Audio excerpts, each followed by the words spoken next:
اور بے شک ہم نے حصول نصیحت کے لیے قرآن کو آسان کر دیا ہے، تو ہے کوئی نصیحت حاصل کرنے والا؟ السلام علیکم ورحمۃ اللہ وبرکاتہ۔ کیسے ہیں آپ سب؟ میری دعا ہے اللہ تعالیٰ آپ کو صحت و عافیت کی اور ایمان کی بہترین حالت میں رکھیں۔ اللہ تعالیٰ آپ کے گرد ڈھونڈنے والے ہر شر کو خیر میں بدل دے، آمین یا رب العالمین۔ آج کی کلاس میں ہم سورۃ الصافات کی آیت نمبر 45 میں اس والے ورڈ کو پڑھنا سیکھیں گے۔ آپ دیکھیے یہاں پر جب ہم اس ورڈ کو پڑھتے ہیں تو کیسے پڑھتے ہیں؟ بِکَأْسٍ مِّن مَّعِین۔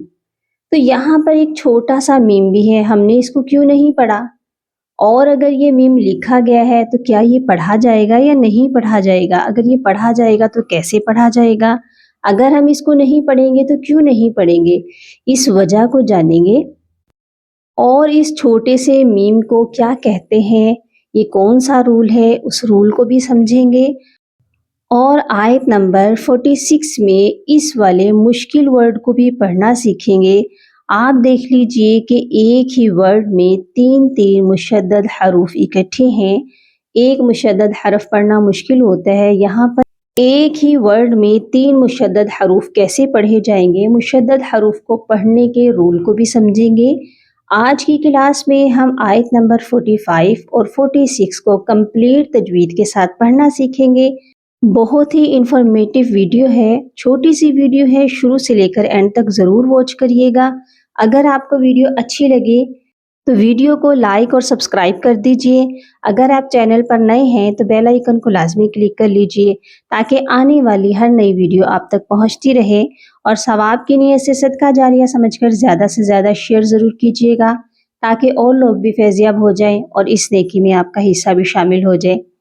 تو آئیے اپنا سبق شروع کرتے ہیں۔ اعوذ باللہ من الشیطان الرجیم، بسم اللہ الرحمن الرحیم۔ یطاف علیہم بکأس من معین۔ اب آپ دیکھیے میں نے یہاں پر میم کو پڑھا ہی نہیں ہے، کیوں نہیں پڑھا؟ اس رول کو سمجھتے ہیں۔ آیت کو سٹارٹ سے پڑھنا شروع کرتے ہیں۔ یقاف، قا جو ہے ہیوی لیٹر ہے، اس کو ہم پر پڑھیں گے، یعنی موٹا کر کے اس کو پڑھا جائے گا۔ علیہم، یہاں پر دیکھیں ہا کو جب ہم میم کے ساتھ ملائیں گے تو یہاں غنہ کریں گے۔ علیہم بکأسم، اس والے ورڈ میں بہت سے لوگ مسٹیک کرتے ہیں، بکاسم کاف کو لمبا کر کے پڑھتے ہیں۔ کاف کے ساتھ آپ دیکھیے الف کے اوپر جزم ہے، اسی لیے یہ الف نہیں کہلائے گا بلکہ یہ حمزہ ساکن ہو گیا، اور حمزہ ساکن کو جھٹکا دے کر پڑھتے ہیں، اسی لیے آپ نے کاف کو لمبا کر کے نہیں پڑھنا بلکہ کاف کو حمزہ کے ساتھ جھٹکا دے کر پڑھا جائے گا۔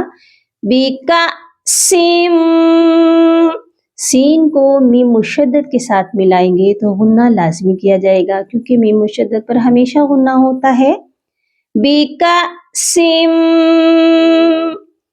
اس میم کو میم مشدد کے ساتھ آپ نے ملانا، درمیان میں نون ساکن ہے، اس کو آپ چھوڑ دیجئے کیونکہ ساکن اور مشدد حرف جب اکٹھے آتے ہیں، آپ اس رول کو اپنے مائنڈ میں رکھ لیجئے کہ آپ ساکن لیٹر کو چھوڑ دیں اور میم کو میم مشدد کے ساتھ ملائیں گے تو میم مشدد پر ہمیشہ غنہ ہوتا ہے، یہاں ہم غنہ بھی کریں گے۔ بکاسم من معین۔ اب اس چھوٹے سے میم کے رول کو سمجھ لیجئے، یہاں پر اگر ہم وقف کریں گے تو ہم اس میم کو نہیں پڑھیں گے، یہاں ہم نون کو ساکن کر دیں گے اور یہ پڑھا جائے گا میم معین۔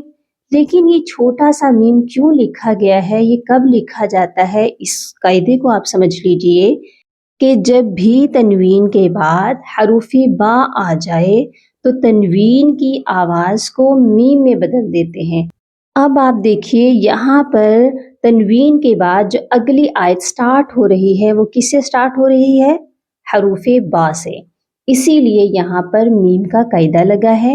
اس قاعدے کا نام ہے اقلاب، یعنی ہم نے تنوین کی آواز کو میم میں بدل دینا ہے۔ اقلاب کا مطلب ہوتا ہے بدلنا۔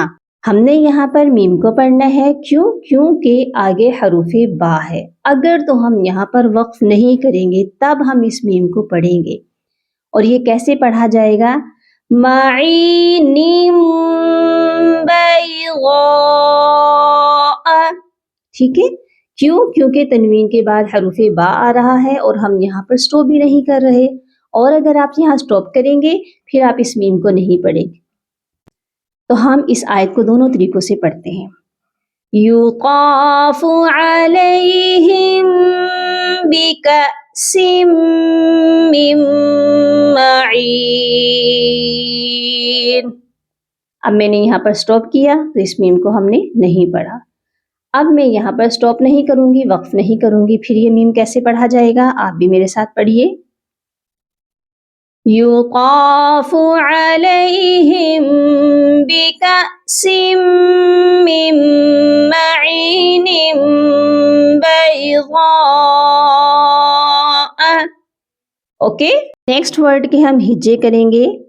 آپ نے صرف مشدد حرف پڑھتے ہوئے 2 رول فالو کرنے ہیں کہ مشدد حرف کو آپ نے سختی سے پڑھنا ہے اور ہر مشدد حرف 2 بار لازمی پڑھا جائے گا، ٹھیک ہے؟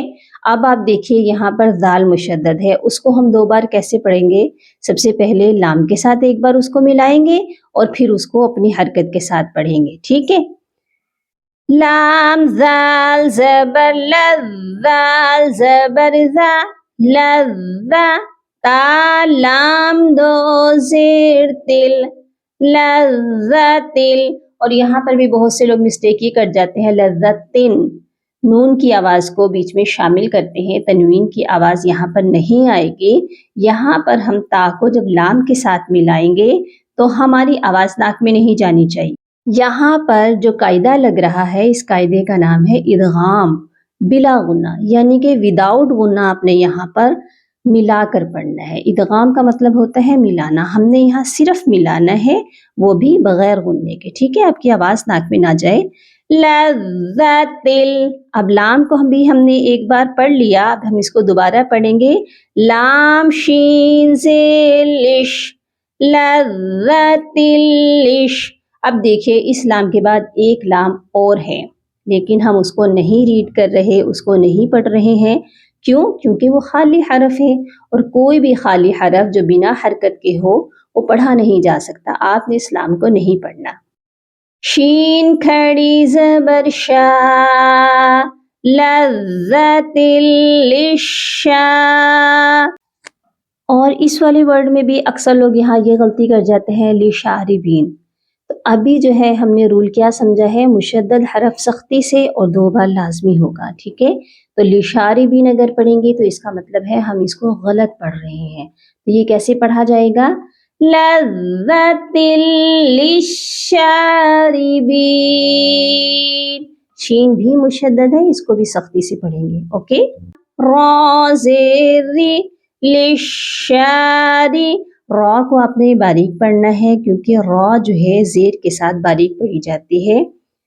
للشاربین، ٹھیک ہے؟ یہ آیت کیسے پڑھی جائے گی میرے ساتھ آپ بھی دہرائیے۔ بیضاء لذت للشاربین۔ یہاں پر میں آپ کو ایک رول اور بتا دوں کہ یہاں پر آپ کو ایک مد نظر آ رہی ہے، اس مد کا نام ہے مد متصل، اور اس کی پہچان یہ ہے کہ اس مد کے فوراً بعد حمزہ آتا ہے اوریجنل والا، یعنی کہ جو اوریجنل شیپ کا ہوتا ہے، اوریجنل شکل کا ہوتا ہے، اور وہ بھی اسی ورڈ میں ہوگا، ٹھیک ہے؟ تو اس مد کو مد متصل کہتے ہیں اور اس کا ڈیوریشن 3 سے 4 الف کے برابر ہے۔ اچھا، اکثر لوگ پوچھتے ہیں الف کا مطلب کیا ہے؟ ایک الف کی جو مقدار ہے 2 سیکنڈ تک ہوتی ہے، ٹھیک ہے؟ تو آپ اس کو 3 سے 4 الف تک لمبا کر کے پڑھ سکتے ہیں۔ تو یہ کیسے پڑھا جائے گا؟ بيضاء لذة للشاربين. کلیئر ہو گیا؟ امید ہے آپ کو آج کا سبق بہت اچھے سے سمجھ آ چکا ہوگا. اپنی دعاؤں میں یاد رکھیے گا اور اپنا بہت سارا خیال رکھیے گا. فی امان اللہ. اللهم فقهني في الدين، اللهم بارك لنا في أوقاتنا. سبحان ربك رب العزة عما يصفون وسلام على المرسلين والحمد لله رب العالمين.